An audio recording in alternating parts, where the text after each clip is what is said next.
Nice. Doing the red hat shit. Okay, yeah. And a whole bunch of other things. Oh, nice.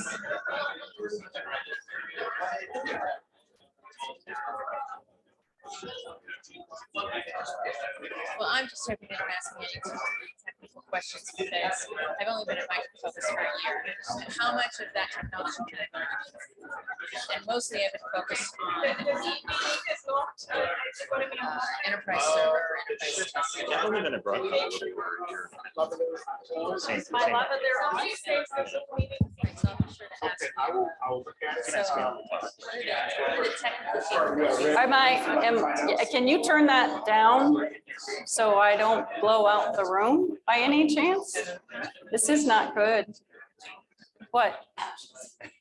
What? No, I said Venkat's here to answer all the technical questions. Okay. All questions go to Venkat. Yeah, I heard that. I heard that. That's not true.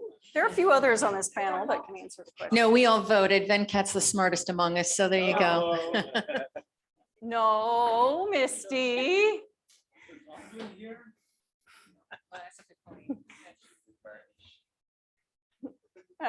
Are we live yet?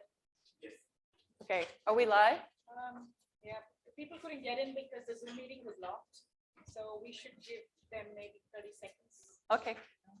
So I can start with the share business before that goes out. So for those of you in the room, and I can't do this, for those of you in the room, please turn off your cell phones, turn them to vibrate, whatever, so they don't make noise and disrupt the session. Don't forget to submit your session evaluation forms after this session. And this session is going to be as good as you make it. So we are going to ask you all to ask the questions of our panel. We will start with the panelists introducing themselves and providing a little background, and then we will go through your questions. This session is live streamed, so we have live stream participants as well.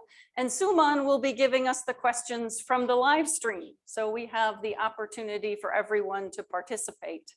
And I'm going to start at the other end for introductions. Thank you. My name is Jack Upgenorth. I work for IntelliMagic currently. I've been doing mainframe performance and capacity planning for almost 30 years now, I guess. I started out in operations, so there's a little bit of a tie into that, but that was well before this thing called DevOps was mashed together. One of the reasons I'm here today is just to give some insights that I've seen based on some observations I've seen with some of our customers and some of the challenges that we face as mainframers, bringing in this new process to our environments. And so that's something that I would like to share with you, is that there are, WLM, for example, is a very important part of the ZOS ecosystem. And these pipelines require some management. And so from a performance analyst standpoint, we want to consider the workflows that are being developed and put into the ZOS environment. They have to be managed under the WLM policy, for example. The other piece that I think is important is measurement of our applications as they come onto the ZOS platform. And that's my passion. That's why I'm here today, to talk about those things. But I've seen cases where things are enabled with the tools and the monitoring that can create a lot of heartache if you don't know and you're not aware of those things. And so those are some of the things I think that are important that might not be part of your process at this point. If you're a performance analyst, you need to be thinking about how you're going to manage this workflow coming into the system, and not just in your development systems, but in your production environments. So that's one of the reasons I'm here. Thank you. Thank you. Good afternoon, everybody. My name is Peter Wassell, and I'm with Broadcom. I'm sitting in today for Vaughn Marshall, who was unable to be with us. So it's some pretty big shoes to fill, but I'll see what I can do. I've been with Broadcom for about a year and a half at this point, And the role I have in Broadcom is leading the product work that we're doing around our mainframe DevOps solution, and also the work that we're doing around open mainframe with Zoe. Prior to coming to Broadcom, I was doing some work in cloud. So I have some practical experience with cloud and with DevOps as it relates to that environment. And I bring a lot of that experience to what we're trying to do to solve the mainframe DevOps challenges. Thank you, Peter. I am Misty Decker. I am new at Micro Focus, just over a year. After nearly 30 years at IBM, I left just 4 months short of 30 years, which is not as crazy as it sounds. We'll tell you later. I'm currently the director of product marketing for all of Micro Focus's application modernization and connectivity portfolio, which is pretty much all of the mainframe-y stuff. And I wanted to come and talk to you all today about a lot of the conversation has been about DevOps on the mainframe. And I'd really like you to consider DevOps for the mainframe, which opens up a whole other world of options and possibilities. And I'm also, if you saw my session this morning, you'll know that I am very active and enthusiastic about diversity and respecting individual preferences. And I think that comes into play in DevOps as well. When you have a DevOps environment that allows each individual person to work the way they are personally most productive, that is a successful, as far as I'm concerned, DevOps environment. So my favorite example is legacy. Those old timers of us are very comfortable with ISPF panels. You know exactly what E equals 3.4 is going to take you to. But a younger person takes a while to learn all of that, and they're much more comfortable with a different set of tools. If you can create your development environment in such a way that all of those things integrate properly on the back end to be a single team with each person using those interfaces that they are most productive in, that's the winning game. Thank you very much. So hello, everyone. My name is Gustavo. I work at Kyndryl. I am an engineering portfolio manager. And at Kyndryl, we have been working and supporting clients on doing the DevOps transformation, on making the mainframe participate on their current DevOps pipelines that they might have for their hyperscalers, and also how to make sure that the mainframe integrates itself properly with whatever option the customer already is using, our clients already using for that DevOps, whatever might be the hyperscalers or the suite of tools. And then, of course, which mainframe tools from one of those partners here better fit the customer's requirement. And also, as Misty was saying, right, and I think there's a point that's very important. It's about accepting the preference, but also I believe about showing the green fields that you can start exploring by adding DevOps into the game, right? It becomes a new piece that you can work with. And there are some new greenfield areas that we can explore for mainframes, older mainframes, newer mainframes, everyone can.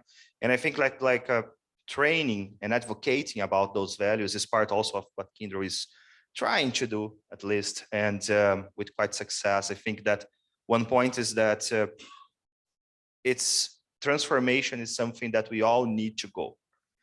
As the new ZOS is launched, as a new ZBox is launched, new features came in. If you guys saw, like ZOSMF is launching more REST APIs, which means that we can do more integrations now. And we need to make sure that we are doing that properly. Otherwise, we're going to have capacity issues. So we need to think on all those points. And being this partner is what we in Kyndryl are doing to our clients. Thank you. Thank you. Hi, everyone. Good afternoon. My name is Venkat Balabhadrapatruni. I'm a distinguished engineer at Broadcom, and I'm responsible for the enterprise mainframe DevOps portfolio of products and the architecture of it. So I'm kind of a partner in crime with Peter. I'm an ex-IBMer.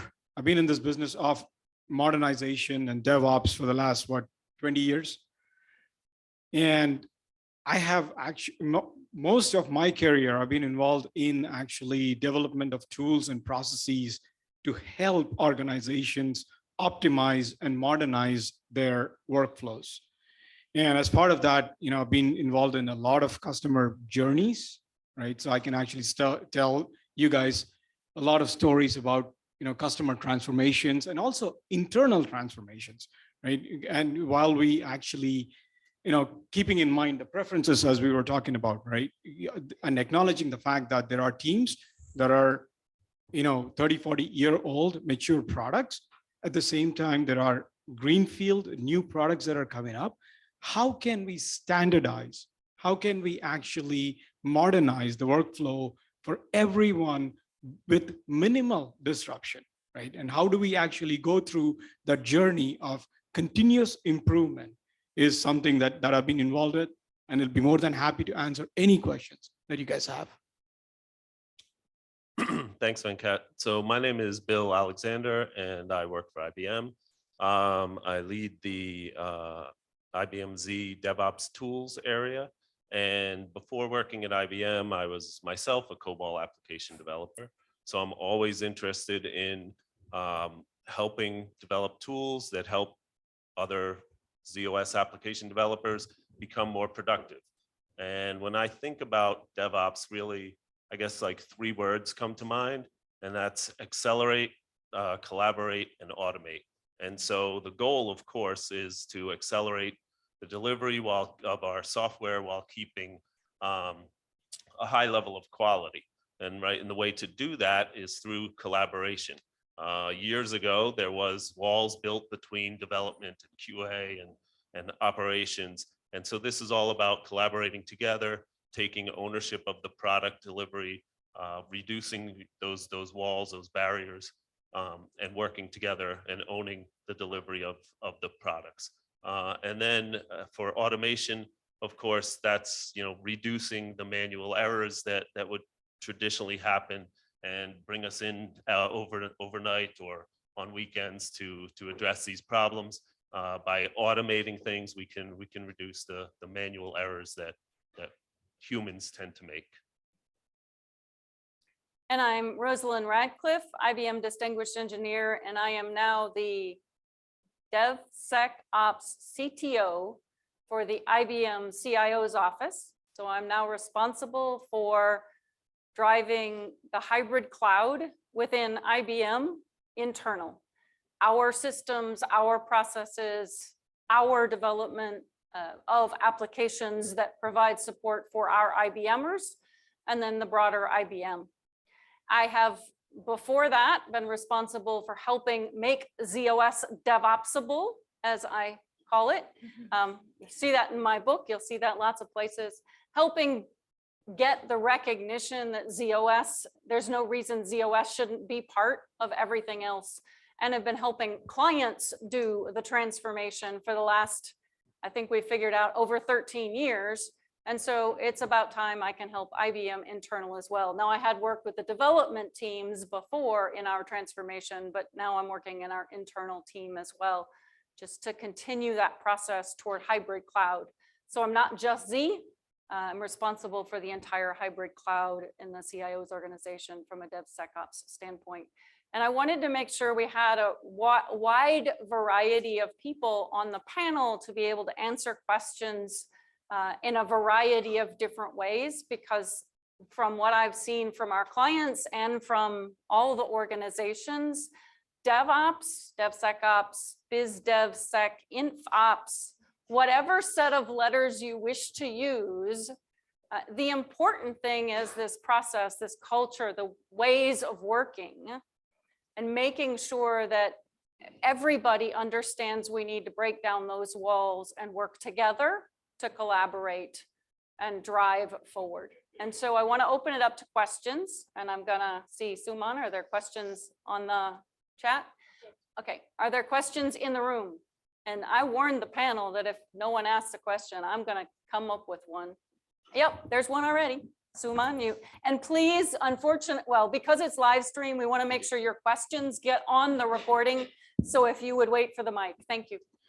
All right. Well, thanks for coming out. And my name is Jacob. I just started at IBM, and this is actually my first in-person event. So this is really exciting to be here. And thank you all for coming out. This is really amazing. So my question is, for someone getting into and interested in DevOps, what would you recommend learning? What tools would you recommend? How would you position yourself for maximum impact in the field? Thank you. I'm just going to start with read the Phoenix Project and then read the Unicorn Project. Just for some fun. And if you haven't heard that, Gene Kim, author, publisher, whatever, but the Phoenix Project and the Unicorn Project are fun reads. And I had to start with something fun. Somebody else? And I guess, one other thing to keep in mind is, DevOps, there are tools, that for you to focus on and to learn about the tools. And obviously you'll find a lot of tools out there, right? But the key thing to remember is DevOps is about cultural transformation, as we have been talking about. So keeping that people aspect in mind and making sure that, standardization and honoring of the preferences and keeping that cultural aspect of it in mind, I think will be key in addition to knowing about the tools and stuff like that. I just would like to go exactly as Venkat was saying, right? Don't stick, in my personal opinion, don't stick too much with tools. More about what you want to achieve and what those tools are, what the ideas are meant for, right? And go with that. And then you plug the tools in a second moment, right? From a mainframe side, like from the ZOS perspective on how to interact with this, I highly recommend you to check ZOSMF, the REST APIs. And although it's not mandatory for DevOps and nothing is mandatory for DevOps, I highly recommend Zoe as well, because it will make simpler leveraging the Zoe CLI, in my personal opinion, for you to start. After that, you may think if you want to continuously having or not for your production version of your DevOps, but for a starter, I think it's a very important addition, and it's open source, so you can play with, right? So I want to add that you need to think about DevOps, learning DevOps in general, and learning your own organization, because you have to work within your team and your organization. But by learning outside of what your mentor and what your team is teaching you, you have the ability to then bring and add to what they're doing. So Gustavo stole my thunder a little bit on Zoe, but I think Venkat mentioned tools. There are tools. I mean, there are, in addition to the cultural and process changes that you'll have to focus on. From the get-go, it would serve you well to acknowledge that, DevOps solutions are inherently multi-tool, multi-vendor, hybrid in that sense. And they're comprised of tools you may already have or open tools. Zoe's a good example. So comprising a solution that works for you, that works for your culture, there's a lot of tools out there that could be brought to bear. I did hear ZOSMF mentioned, and that's one of the early examples. And in some of the documentation on that, you'll find helps on what the WLM policy might be. I mentioned that earlier, right? There are other sources of information there too, but there's a big difference between asynchronous work that doesn't have really a defined endpoint and other work. And it's important to distinguish those when you're setting up the pipelines in the environment and working with them.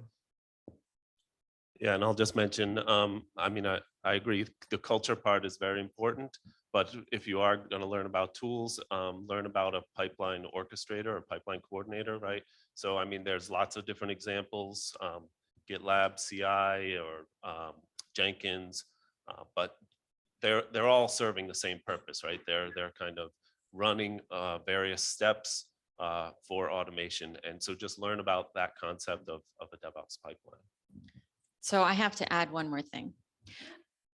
Everything that you've heard so far is really focused on DevOps on the mainframe.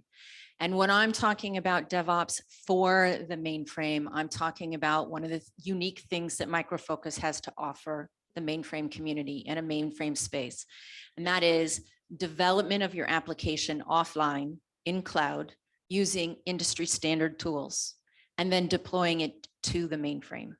You do not have to do your development on your best, most valuable server. You can do it on commodity servers and then save your most valuable, amazing resource for production. If you look at the if you look at DevOps and you visit the DevOps Enterprise Summit, or if you look at the DevOps Forum, or you look at all of IT Revolution and all the work around DevOps, and you look at the Accelerate book, and you look at all of the things, and I can tell book after book, DevOps is continuous learning. DevOps is not for Z or on Z. It is DevOps. And I don't care if you're building for cloud or you're building from Z. Why is it different? It is process, culture, and it's the same for everything. And we don't want to say it's DevOps for Z. We don't want to say we want to say DevOps is DevOps. And if you are a continuous learning culture, if you get to the idea that you are continuously learning, that'll help you in Z and in distributed and in everything you do, in everything, for everything about everything you do in your career, your life, and whatever. And so I guess the other thing I care about is talent and diversity as well. So I'm going to comment on that one. But it really is DevOps culture, practice, continuous learning. Open your eyes up to all the books and all the perspectives and all the help that you can get. And you'll learn a lot, and you'll learn from a lot of different people because everybody's doing things differently.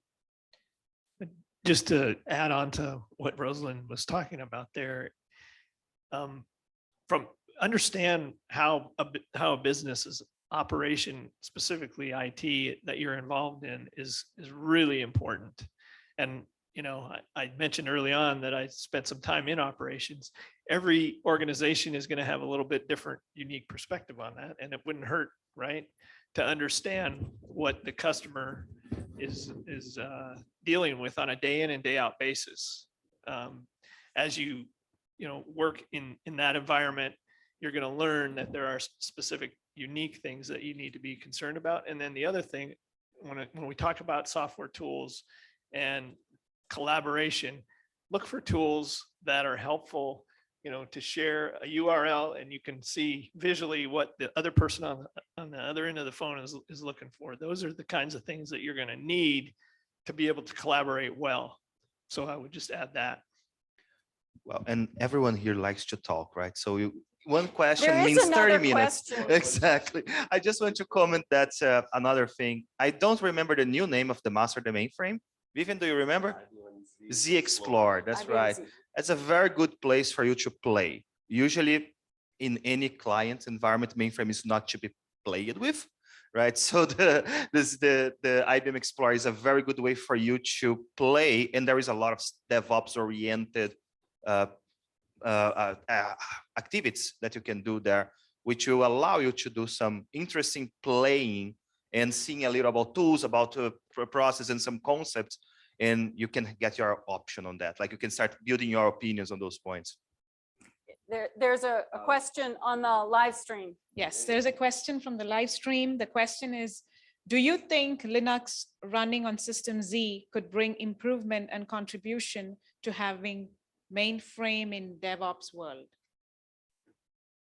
So I'll start with my sentence that says DevOps is DevOps is DevOps, and I don't care what platform it is. I mean, we need to get over the thought process that says we have to do something one particular way, or we have to be different. We really have to get over that we have to be different because we're ZOS. There's nothing about it that says, I mean, other than it's a better platform for runtime, production runtime, absolutely a better time, better, high security, reliability, all those other things. But from a DevOps standpoint, it doesn't matter. I need to do things I need to be able to do things the same way, no matter what I'm building for. And yes, having Linux on Z means I've got another target platform. It's just another target platform. And let's think about it as a target platform. Where do I want to run this?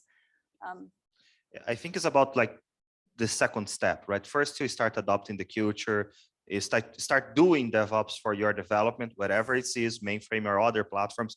But I think that at some moment you're going to start thinking about modernizing my applications in the right sense, which is using new features and functions to make it work better, whatever it is, right? So you're going to start wanting to integrate data that is on somewhere, one platform with the other platform, and you start going to do that and make the mainframe part of the whole ecosystem, and the whole ecosystem of cloud, for example, also integrates with the mainframe. And then you start thinking about Linux running on Z. Makes sense if my Linux application, I want to have like 0 or close to 0 latency with my mainframe systems of record or something similar to that. So I think it's, as Rosalind was saying, it's not really about like DevOps or not. It's more about how you're going to manage your applications now that you have a DevOps pipeline to help you change faster and more your application. So you are more dynamic, changing your environment. What you want to do with that? What's the questions that you want to do from an application level and around latency, around resiliency, scalability, security, and all those things. And you're going to play with that. And Linux on Z is part of the game, right? Because, you know, as Rosalind was saying, DevOps is DevOps is DevOps. But I think we need to also keep in mind, you know, why are we even referring to mainframe when actually talking about DevOps, right? At the end of the day, DevOps is DevOps is DevOps, and everything has to be the same.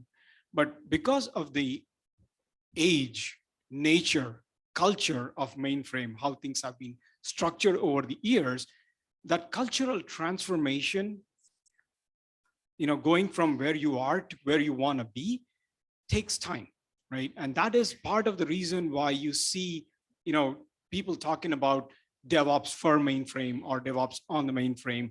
You know, that angle comes in not from a tooling perspective, because at the end of the day, the tooling has to be standard no matter what your end machine is. But that cultural transformation and the things that you need to keep in mind while going through this transformation is key, right? So one of the things that we did and that we advocate is adopting like what we call as open first approach, right? That's part of, you know, how thinking of APIs or adopting open source is something that is not natural from a mainframe perspective, right?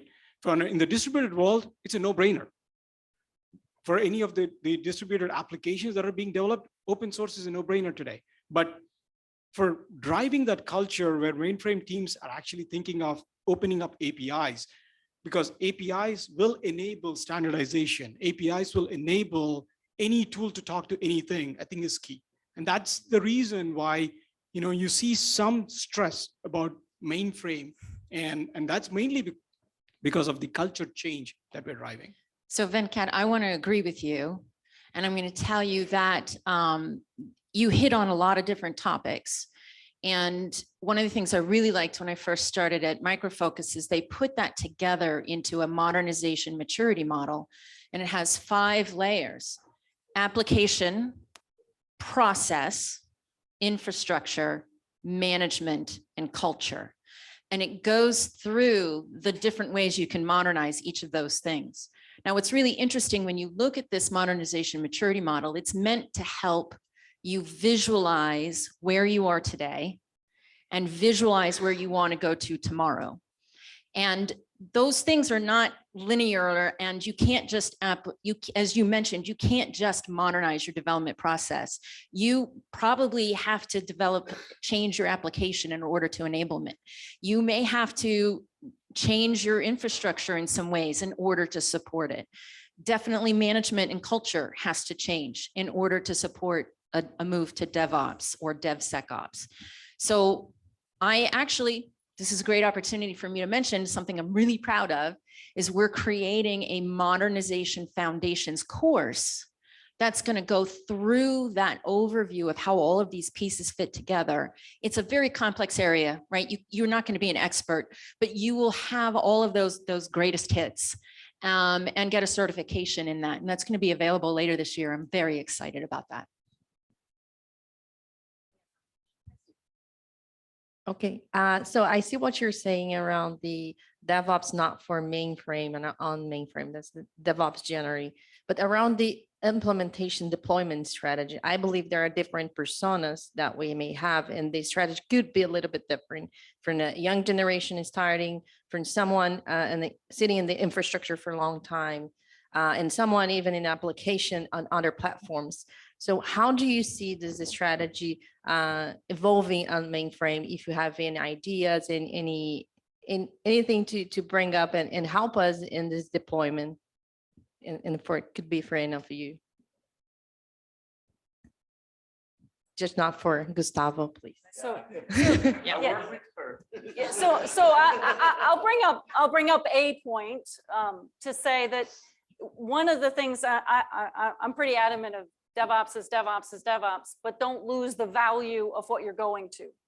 So don't lose the value of the platform. Don't lose the value of the end system. And so there are some there are some differences with ZOS. We do have some added advantage. We can do incremental deploy. We can do things you can't do on other machines. We can keep our systems running in a very different way.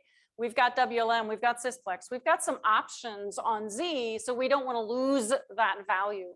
And that's where we have to work together to break down the walls, to break down the silos, to have application development and infrastructure and everyone working together for that automation. We automate everything so that from a development perspective, I as a developer write my code and it gets deployed for me, but there's a lot of magic in that background. There's a lot of automation that's been built by that infrastructure team to let me do it. Now, why is it so simple, as they say in the cloud? Well, it's not really simple in the cloud either. Somebody's done a lot of automation there. It may be the cloud provider, it may be you have stuff in front of it, but the point is we work together, and it's breaking down those barriers. It's breaking down the silos. It's having people work together and automate everything, but not lose the value of the platform in that process. Make sure I'm taking advantage of the specific capability. When I have a container, I'm going to use a container. When I don't have a container, I need to deploy into. I have to understand and build the automation around that. Yeah, I'll build on what Rosalind was just describing. I think one of the things that you cannot overlook is what it means to invest in that continuous delivery methodology, right? I've worked with a lot of customers who do not yet or have not yet invested in what it means to have continuous integration, a pre-stage environment, a staging environment, and then the automation that goes with deploying application assets between those environments in an automated way and doing the continuous testing at each stage. So that's another important aspect as it relates. Yeah, and I guess what I'll say is like when we're talking about DevOps is the same, whether it's you're building a web application or you're building a batch application on Z.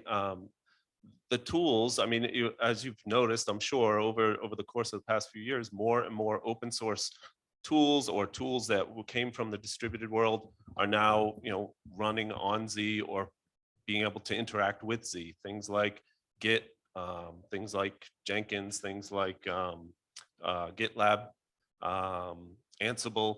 But then there's going to be specific Z specific tools that you're also going to need. That maybe there's an equivalent on the distributed side, or like Ansible, for example, there are specific ZOS collections that are going to be used only for Z. So you're going to use the best tool for the job, I think. Some cases they'll be common across the enterprise, both for distributed and for Z, and other times there'll be some Z specific tools.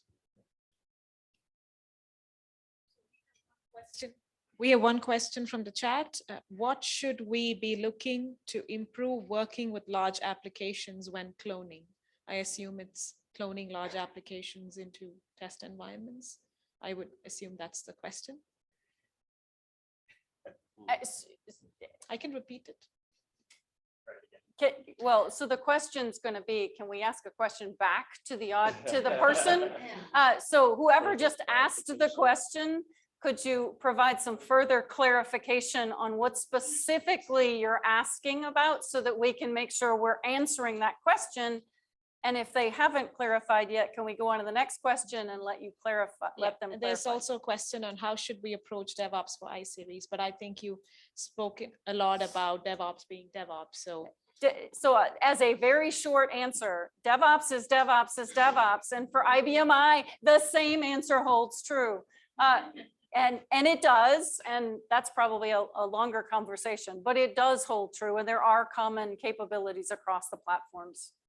But so just to reinforce the thing about the necessity about culture change as well, right? Because DevOps is a very broad subject. We talk about technology, we talk about people, and we talk about processes and culture as well. One of the things I think is important to highlight from what you guys are saying is about making the work visible, right? Because our work in the technology value stream are usually invisible. We can only see the final result, but it's different from a factory plant, right? When you go there, you see what's happening. And if something goes wrong, you can see where are your constraints, right? And in the technology value stream, people are siloed in different teams and they only communicate basically through ticketing tools, right? I need to send something to the operations team and they need to do some actions. So this brings the importance of the making the work visible. so just because I have to comment on that, there's a book called Making Work Visible by Dominica de Grandis that I would highly recommend reading. Just FYI, since you said those words. Very true. Value stream management is very important and very critical. And my goal in life is to get rid of all tickets. My goal in life, in my transformation, is to get rid of the need to open a ticket. I shouldn't have to open a ticket to do my daily job. Now, there are exceptions to that sentence, obviously, but not from my daily work. For my daily work, I shouldn't have to open a ticket. I should be able to get my job done. Yeah, making work visible is absolutely critical. I was going to recommend a book. So when you're, by the way, I do not get a commission for this book, but I push it every chance I get because it has changed my life. If you haven't seen it yet, it's called Kill It with Fire by Marianne Bellotti. If you know me at all, you know that I absolutely adore this book. She started in college as I think it was sociology or something like that, and then went into tech and spent a career modernizing government systems, which are the worst of the worst. And she comes to this conversation, especially around the culture side. This is a very easy to read book. She talks about those intrinsic motivations of the individuals, of the organization, and how that affects technical choices. So whenever you're encountering one of those transformations, right? Yes, make work visible. That's a very specific thing, but the broader question of how do you motivate people to make change? How do you remove barriers to modernization efforts? This book will save your life. Actually, I will tell you, as mainframers, if you can convince your CTO to read this book, it will make your life so much better. Because she says straight up, start with the business purpose. And if your business purpose is we want to move to cloud, that is not a business purpose. That is a technology, right? The business purpose might be we want to deploy faster. And maybe your answer is cloud for your situation, right? But that's what Micro Focus does. We get called in all the time to move people off the mainframe to cloud. And we say, no, we're not going to talk about that. We want to know what business problem you're trying to solve. If it's cloud, we will help you. If it's not cloud, we will tell you where else to go. No, I didn't mean it that way. So if you have another comment, and then there's another question. Okay, there's another question. Cheers. Oh, it's working.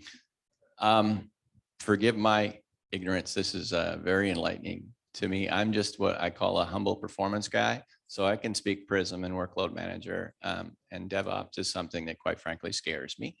But I hear the value, I hear the collaboration, I hear all of those concepts as being great, but I'm really hearing them on the dev side. Like I'm actually just learning what you refer to as ops is not what Jack said he used to work in computer operations. I did too. That's not what you're referring to. I think you're referring to infrastructure. Somebody else mentioned infrastructure.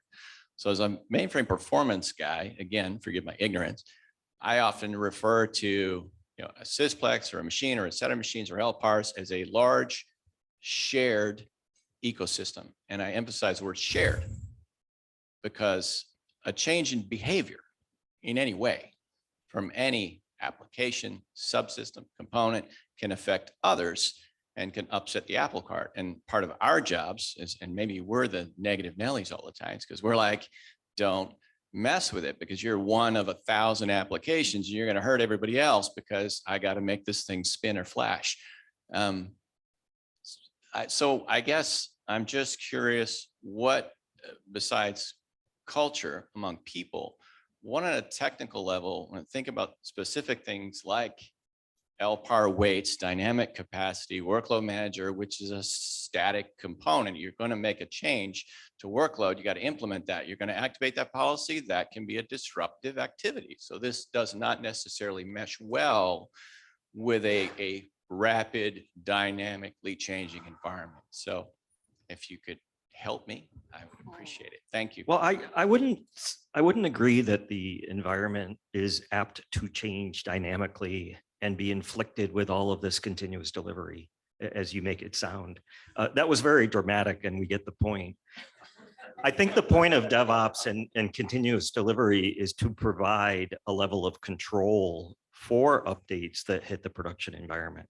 And this is where we were going a few minutes ago when Vivian was talking about, deployment practices, right, around continuous delivery strategies that leverage stage environments and so forth, so that you can avoid what you're talking about. I would point out that, oh, go ahead. Well, I was just going to say part of that process needs to include testing functionality, but also performance testing. And I would just encourage you to think about how you're going to measure that along the way. We have there are other specific, solutions available, but I've seen situations where we can parse out that piece of the environment to look at what your baseline was and what the changes were very easily. And so that's something that you need to include in your testing process. Yeah, so I would give you 2 ideas to think, right? The first one is the idea, one of the important ideas around DevOps is that we increase automation and guarantee standards. So if we want to force all new applications to follow a set of minor testings, some performance testing, some integration testings, we can force that, leveraging the DevOps tools and concepts and making sure that, or at least trying to decrease outages in the environment exactly because someone made a change on an application and caused some problem with the WLM or the performance or the capacity of the environment, right? So one of the ideas is that adopting DevOps to decrease the chances of human errors due to those application changes, but it's still allowing those application changes to happen, right? So we allow more new applications or updates to come into the system, but we enforce standard testings. So that's one of the points, right? And the other point I think goes around the observability idea. So when we go for the DevOps, so after something reaches the production, we need to make sure that we have a solid process and standards for how I'm going to monitor the infra and the apps running on top of that, and how I'm reporting all this, and how I also kind of like fast enough manage to rapidly open an incident, which we don't want to have, but in case of an outage, we may need to open, right? And we open this fast and try to get this back to the pipeline so we can fix faster, guarantee the testings automated, and get this back to production. So it's really about adopting DevOps. Is important that we need to think that we need to adopt automations that will create standards that we want to enforce to our applications and developers and things like that. I know you said technical point of view, right? But again, one of the key things from a DevOps perspective and breaking down that silos is the communication aspect of it as well, right? Because, in the scenario that we've been seeing so far, as you said, the change happens and then you realize, oh, something went thud, right? Something bad has happened because there was no communication from the development perspective saying, here are the changes that are coming in, and an idea of or nobody's asking you to say, okay, I'm bringing this change in. What do you think will be the impact, right? That's not happening today. And one of the things that DevOps actually addresses is breaking down that silo, enabling that communication.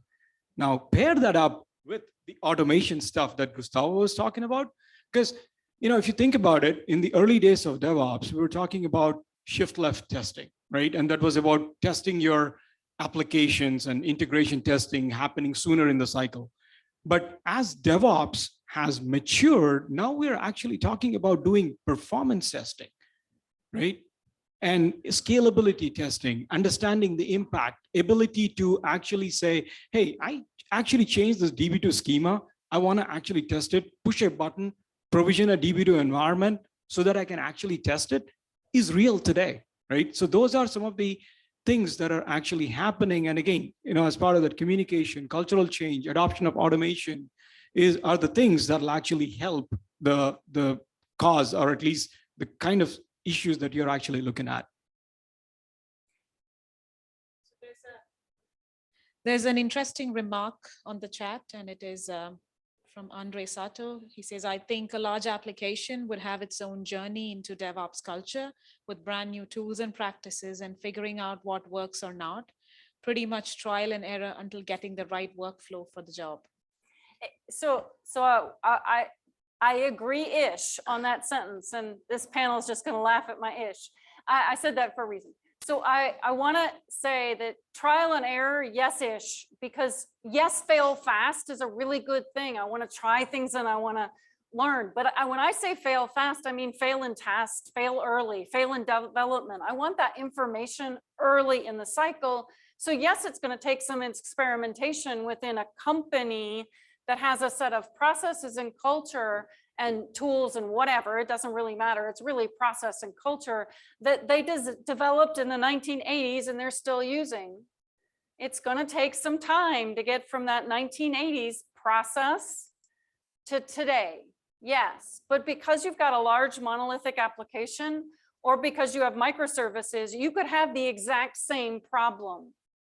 Having a large monolithic application doesn't make this problem worse, or it's process culture, it's people. If we've got people who are used to working a particular way, getting them to change, getting this transition and figuring out the right change for your organization is critical.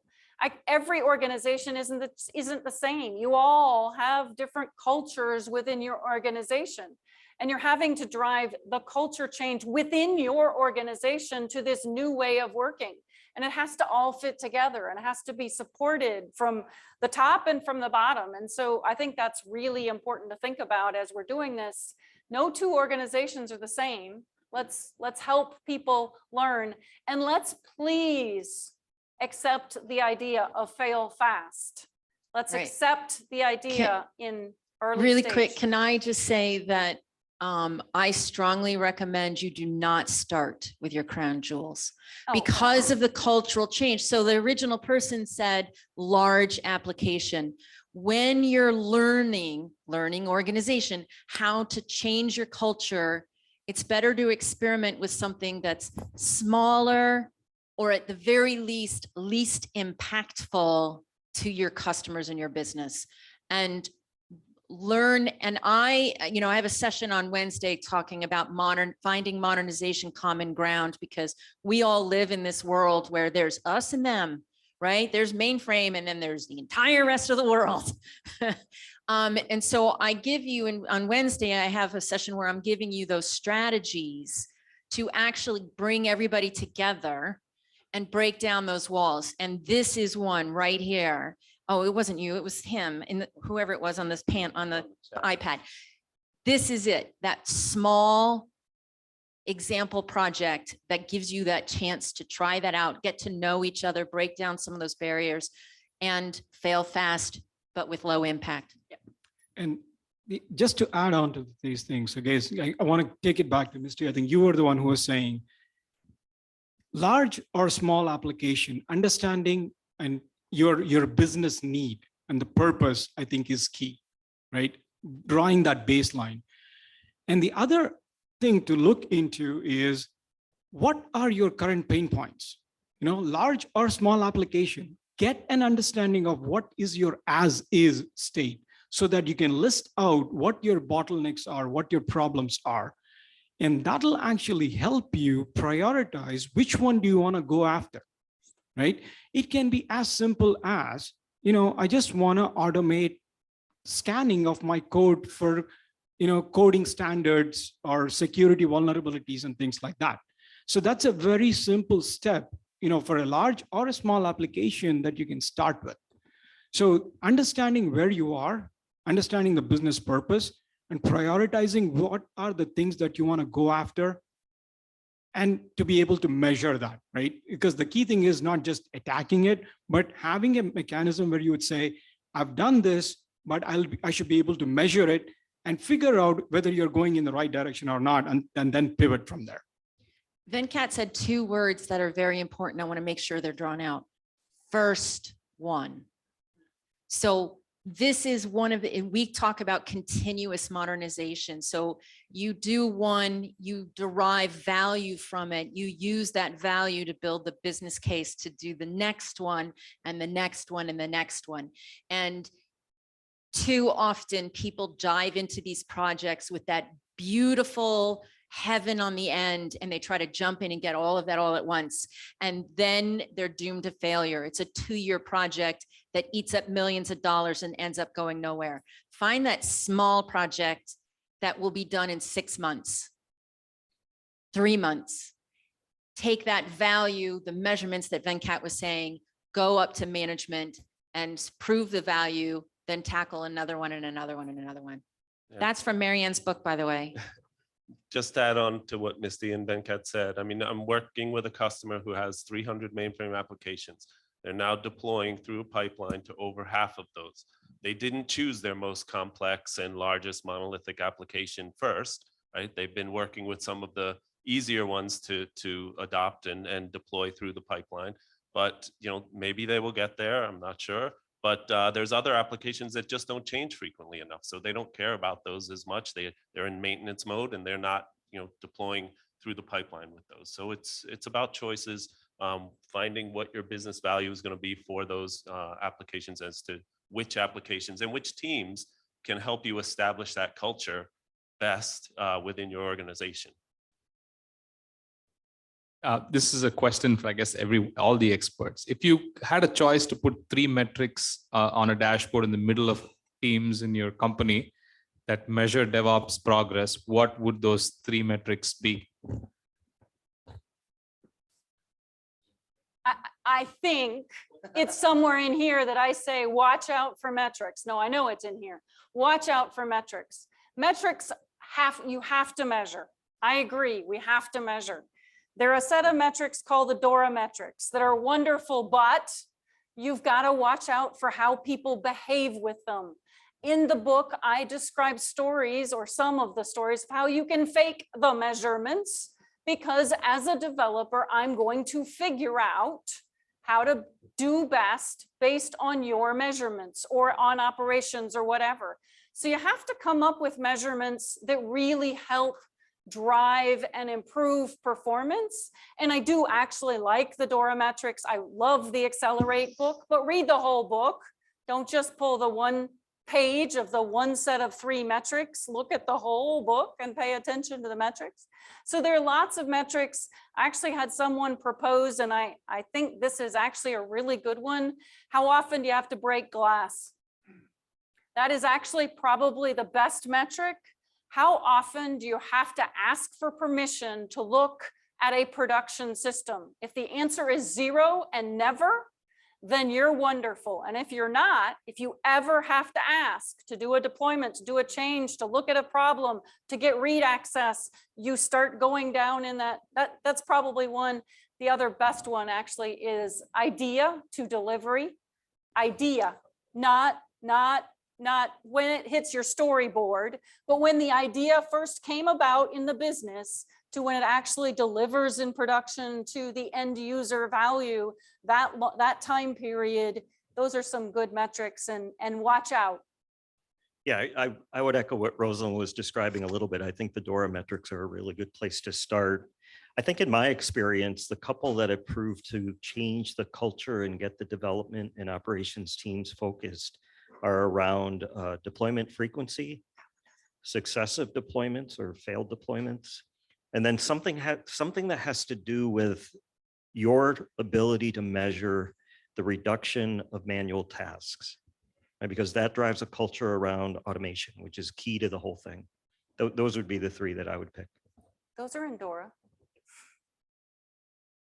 I guess, DORA metrics, but I think, again, keep in mind that there's no one size fits all, right? From a metrics perspective, right? Depending on your business need, your organization, your goals, the metrics that you need to care will differ. But I think as Rosalind and Peter are saying, DORA metrics, I think give a pretty good base, for organizations to look at and choose what makes sense or most sense for your need. But make sure you're measuring the metrics, by the way, through automation, not through faked data either. So that's the other thing. Users can't tell you how often they deploy, please. No, it's actually from the pipeline. And there's another question. Things this reminds me of is the similar but different frequency of people unsuccessfully moving off the mainframe, and how what they start with is the low hanging fruit, and they're successful and they think, okay, let's do this. And then they discover that everything else is different. And so I guess my thinking on the one hand is, of course, the old advice that the Delphic Oracle gave Socrates, know thyself. But on the other hand, the term of paralysis of analysis, how would you recommend an organization know themselves in terms of not just what's the small low hanging fruit initial areas, but how all of their application environment is actually structured and how unique it is, in order to have a really good sense of how we can roll this out once they've tried it with a small initial test? So, I guess in terms of DevOps transformation adoption, I think we've been saying, start slow, build it up from there, right? But as you're saying, the scalability aspect of it, so that you can actually scale it, across an organization or a set of teams, is really important. And one, thing that we have been successful is we established something called a DevOps Center of Excellence, right? The idea, it's a centralized team that was actually responsible for helping the organization. So they looked at, the successes from one or two teams and the DevOps adoption that they went through, and then, abstracted that out and started created an infrastructure to help the other teams and propagate those best practices, right? And enabling like a self-serve dashboard where, people can actually come back and ask for help, or push a button to create an environment, right? A test environment, for example, or even, looking at the metrics, right? Who's tracking what, and having the transparency and having that centralized DevOps Center of Excellence actually helped us scale and be successful. I would also comment that, well, two things. Start small, right? And start building from that. And then go to your business objectives to look for the next application to transform, or to the next step. What you actually want to do. Why do you want to get this other application into a DevOps pipeline? Maybe you want to you have like a huge pipeline and you want to do a lot of change in the next coming year. So that's the next one that you're going to do, and work on the prioritizations exactly because there is a business need. And I would just like to comment that in this very same room, after this session, Richard, the CTO of Kyndryl, will be talking about those options. So what would be the drivers for those business needs, and what we could do in order to transform those applications. So if you're interested, we can also continuously on the talk here. I'll put in a plug for IBM here. IBM Design Thinking, there's a value profile matrix. Is that what it's called? So you measure, it's not a measurement, right? You place your ideas, your applications, your next step in a matrix from low to high effort and low to high value. If it's, low effort. If it's low effort and high value, that's a no-brainer. Start there, right? If it's high effort, low value, don't ever go there. And then everything in between is kind of that middle space. And so by mapping everything in that very quick and simple way, and this is an exercise that takes literally 10 minutes, and it saves you decades of time. Yeah, so unfortunately, though this was a lively conversation, we are out of time. So I want to thank everybody for participating, audience, as well as our esteemed panelists. Thank you very much for participating. I appreciate the discussion. I think most people are sticking around, so they'll be here to answer questions for a while. Not like after the session, but like this week. This week. They'll be sticking around this week, so you can find them at all the wonderful places you can find people. This session is part of the DevOps Wizard badge program. So if you're going after the digital badge, you can fill out as long as you attend 8 sessions within the program. In order to get credit for this session, you need to use the session ID of 371, and you need to use the badge code of blue 128. Thank you very much. And don't forget to fill out your session evaluation forms. We greatly appreciate those forms. They're very helpful and give us ideas for the next conference. And if you want to present, the CFP is open for the next conference, and we're looking for user sessions. Thank you very much. See you next time.